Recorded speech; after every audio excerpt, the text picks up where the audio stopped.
ইন্নাল্লাযীনা ইউহাদ্দুনাল্লাহা ওয়া রাসূলাহু উলাইকা ফিল আযাল্লিন, যে নিশ্চয়ই ইন্নাল্লাযীনা ইউহাদ্দুনাল্লাহা ওয়া রাসূলাহু, নিশ্চয়ই যারা আল্লাহ এবং রাসূলের বিরুদ্ধে আচরণ করেছে, হককে অতিক্রম করেছে, আল্লাহ এবং রাসূলের সীমানাকে অতিক্রম করেছে, উলাইকা ফিল আযাল্লিন, তারা দুনিয়া এবং আখিরাতের জমিনও লাঞ্ছিত হবে, অপদস্থ হবে।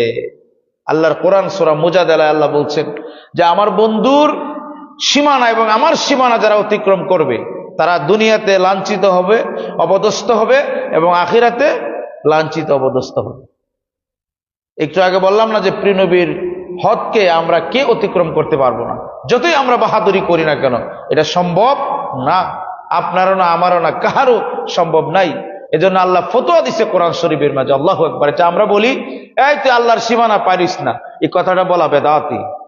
বলে হুজুর দলিল, আল্লাহর কোরআনে আল্লাহ বলছেন, হ্যাঁ মানব জাতি তোমরা শোনো, কিয়ামত পর্যন্ত যারা পৃথিবীতে আগমন করবে আল্লাহ রাব্বুল আলামিন সবার জন্য বলে দিয়েছেন, ইন্নাল্লাযীনা ইউহাদ্দুনাল্লাহা ওয়া রাসূলাহু উলাইকা ফিল আযাল্লিন। আল্লাহ বলছেন আমার সীমানা অতিক্রম করা এই কথা বলা যাবে না, তোমরা বলবে আল্লাহ এবং রাসূলের সীমানা অতিক্রম করো না। বলেন সুবহানাল্লাহ। এ রব্বে করিম তোমার সীমানা কোথায়?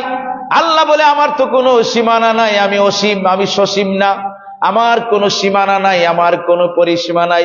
মওলা তুমি যে বললা তোমার সীমানা অতিক্রম করবে না, আল্লাহ পাক কোরআনে পাকে বলে দিয়েছেন আমার সীমানার নামই হচ্ছে আমার বন্ধুর সীমানা।